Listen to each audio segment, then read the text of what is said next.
update guys sa aking pregnancy. So, I think I am experiencing allergy sa pagbubuntis kong ito.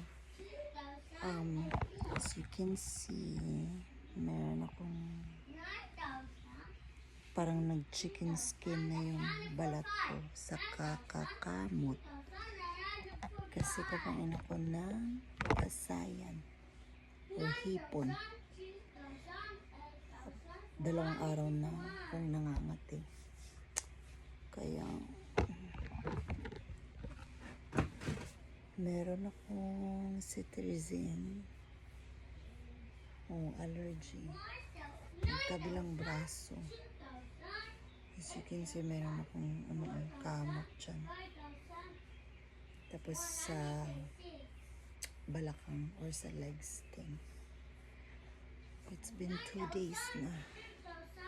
I think sa chicken din. Nangangati ako. Kaya I have to avoid eating chicken for now or anything na may hipon.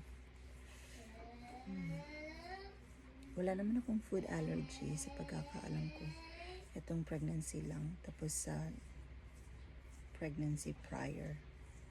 Yung